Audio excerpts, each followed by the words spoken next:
Alors, il est temps maintenant de découvrir l'interface d'Unity. Alors, au premier abord, cette interface peut vous faire peur. Mais vous allez voir qu'elle est bien pensée et qu'à la fin de ce chapitre, vous serez vraiment à l'aise avec l'interface, vous saurez à quoi tout correspond et comment l'exploiter pleinement. Alors, ce qu'il faut savoir pour ceux qui n'ont jamais développé, vous avez ici un moteur physique et l'inconvénient, je dirais, d'un moteur physique, c'est qu'il va falloir apprendre à l'utiliser. Et ça passe évidemment par l'interface. Mais pour ceux qui ont déjà codé sans moteur physique, c'est-à-dire qu'avec un moteur très simple, vous n'avez aucune possibilité graphique. Vous ne tapez que du code et il faudra tout gérer. Donc je peux vous assurer que c'est vraiment un gros avantage, un gain de temps, un gain de productivité. Et vous allez faire des jeux beaucoup plus rapidement et facilement avec des moteurs physiques et notamment avec Unity. Alors on va s'intéresser à la première fenêtre de l'interface qui est la fenêtre hiérarchie. Alors je vous ai mis ici dans le titre aussi qu'on allait s'intéresser à l'onglet, à la fenêtre scène. Alors je vais dire fenêtre ou onglet, à vous de choisir, c'est un peu la même chose. Mais ici, cette fenêtre hiérarchie est intimement liée avec la fenêtre de scène. Vous allez comprendre tout de suite pourquoi. Alors à l'intérieur de cette fenêtre hiérarchie, on va y retrouver tous les objets de notre scène 3D. C'est-à-dire que lorsque vous allez créer une scène, que ce soit une scène de menu, une scène de jeu, un level, n'importe quoi, vous allez avoir ici tous les objets de votre scène qui vont être listés. Vous pouvez voir que par défaut, ici j'ai ouvert un projet 3D très simple, Core, donc sans rien dedans, j'ai quand même déjà des objets. Vous pouvez voir que j'ai une main caméra et quand je clique dessus, vous pouvez voir que dans l'onglet scène qui est ici, donc s'il ne s'affiche pas, vous cliquez tout simplement sur l'onglet et vous pouvez voir que j'ai ici des choses qui s'affichent et on peut voir d'ailleurs que ça bouge un petit peu partout dans Unity, sur la droite notamment. Si je prends la Directional Light, on peut voir que là je ne vois rien, mais j'ai quand même ici des choses qui changent. Donc il faut bien comprendre que c'est tout ce qui va constituer votre scène de jeu. D'ailleurs, on pourrait rajouter un objet. On n'est pas obligé de travailler qu'avec des modèles. La plupart du temps, quand vous allez prototyper des jeux ou quand vous allez essayer des choses, vous allez utiliser des formes de base et on peut même créer des jeux avec des formes de base.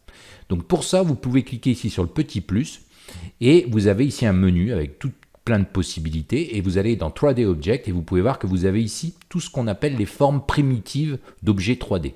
Le cube, la sphère, la capsule, le cylindre, le plane, le quad. En fait, ce sont des objets que vous avez l'habitude de rencontrer si vous faites de la modélisation 3D, parce que c'est les objets de base qu'on va déformer pour faire des formes complexes. Donc évidemment, Unity n'est pas un logiciel de modélisation 3D. Alors, c'est plus totalement vrai parce que, je vais en parler brièvement, mais on peut ajouter des plugins comme Probider qui est totalement gratuit, qui vous permet de modéliser des choses dans Unity. Mais on ne fera quand même pas le même niveau de détail qu'avec un logiciel spécialisé comme Blender ou comme Cinema 4D, etc. Donc là, je vais ajouter tout simplement un cube dans ma scène. Et on peut voir que j'ai un cube qui est apparu. Donc vous voyez tous les objets ici de votre scène et quand vous le sélectionnez, tout simplement ici vous pouvez voir que vous avez un genre de surlignage qui vous permet de voir quel objet vous avez sélectionné. Donc ça va servir à beaucoup de choses, notamment à positionner des objets dans votre scène, mais aussi à les sélectionner par la suite. Alors, je ne vais pas entrer plus dans le détail ici de l'onglet scène parce qu'on va vraiment faire une vidéo dessus parce que vous allez voir que lui il y a un peu plus de choses à voir et on va lui consacrer une petite vidéo. Alors, maintenant que vous savez qu'ici vous allez avoir tous les objets de votre scène, vous pouvez voir que j'ai ici Sample Scene. Sample Scene, c'est le nom de la scène par défaut. Évidemment, on fera évoluer ça plus tard. Mais dans cette sample scene, j'ai un petit ascenseur. Vous pouvez voir que j'ai ici la possibilité de sélectionner ensuite mes objets. Alors, j'ai la possibilité, si je sélectionne le cube, vous pouvez voir que sur la gauche ici, j'ai des petits icônes qui vont me servir à certaines choses. Par exemple, ici, si je clique dessus, on peut voir qu'il disparaît. C'est tout simplement pour le cacher. Ici, vous avez la possibilité de ne plus pouvoir le déplacer. Bon, on ne va pas encore le voir maintenant parce que ensuite, on va s'intéresser à la scène. Alors, il y a beaucoup de choses que vous allez découvrir au fur et à mesure de la formation. Ici, je vais vraiment décrire les grosses lignes de l'interface utilisateur, mais vous allez voir qu'à l'utilisation, vous allez découvrir plein de choses. Alors, notamment, ici, vous avez la possibilité de faire une recherche. C'est-à-dire que ici, je pourrais, par exemple, rechercher un objet qui s'appelle Light. Donc, si je tape le début, on peut voir que mon onglet scène devient gris. Et ici, j'ai plus que la Directional Light qui sort. Pourquoi? Parce que LI, que j'ai recherché, est dans Light. Par exemple, si je tape C, j'ai Cube, Directional Light, mais si je tape K, j'ai plus que la caméra. Donc CA, il n'y a plus que la caméra. Si je mets CU, j'ai plus que le cube. Et vous voyez que la caste n'a pas d'importance. Alors vous avez aussi la possibilité ici d'ouvrir une fenêtre de recherche qui vous permet, par exemple, si je tape cube, vous pouvez voir que j'ai aussi ici Mesh Filter Cube, et si je clique dessus, ça se sélectionne. On peut voir que j'ai un petit rappel en jaune, un pop-up qui s'ouvre pour me dire ça, et on peut voir que en fait, on m'a trouvé ça dans la hiérarchie, dans le menu, parce que dans les menus, vous avez aussi des choses qui s'appellent cube, cube map, et ici dans les settings, vous avez dans les players, vous avez aussi un rappel de cube. Bon, voilà, cette petite fenêtre est assez nouvelle. D'ailleurs, je tiens à souligner qu'ici, j'utilise Unity 2022.2.f1, mais il est possible que vous ayez une version supérieure ou même une inférieure, peu importe. Si vous utilisez une version LTS, que d'ailleurs je vous encourage à faire, et vous avez à peu près la même interface, pour ne pas dire la même exactement. En tout cas, vous ne serez pas dépaysé si vous passez d'une version à l'autre.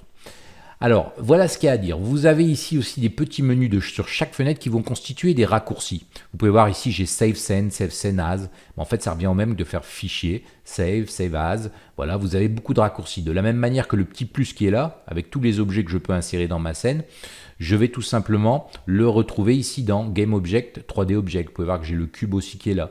J'ai d'autres choses. Enfin, voilà, c'est un petit raccourci qui vous permet d'accéder à ces choses-là. Alors, que dire d'autre aussi? Vous avez ici un petit cadenas qui vous permet de loquer la fenêtre hiérarchie. Alors ça peut être assez intéressant, mais c'est pas sur cette fenêtre-là qu'on va l'utiliser. Il faut savoir que le cadenas est sur pas mal de fenêtres, et vous allez voir que dans certains cas, il est assez intéressant. Pas dans ce cas-ci, et rarement dans la fenêtre hiérarchie pour moi. Vous avez un autre petit menu qui, lui, va correspondre un petit peu plus à la gestion en fait des fenêtres. Donc on ne va pas encore s'y intéresser parce qu'on va y revenir après. Là, on va laisser l'interface utilisateur par défaut, et on va découvrir un petit peu comment fonctionne tout ça. Donc maintenant vous savez ce que c'est ici la fenêtre hiérarchie, on va plus revenir dessus. Ce qu'il faut retenir, c'est qu'elle va constituer tous les objets de votre scène, et elle va vous permettre aussi de sélectionner des objets en vue de faire des opérations dessus. C'est-à-dire que je pourrais avoir envie, par exemple maintenant ce cube, de le déplacer, de ne pas le mettre à cet endroit-là. Bon, évidemment j'ai un monde 3D vide, mais je pourrais le déplacer ailleurs. Et c'est en le sélectionnant que je vais pouvoir le faire, parce que si je sélectionne rien, je ne peux pas déplacer. Donc voilà. Et évidemment, vous avez une représentation graphique dans l'onglet scène, ça vous l'avez compris, c'est pour ça que je devais vous parler de l'onglet scène aussi, en même temps que de l'onglet de la fenêtre hiérarchie. Les deux sont intimement liés, et vous allez voir que c'est pas d'ailleurs la seule qui est liée, mais dans un premier temps, pour bien comprendre, je tenais à souligner ce fait-là.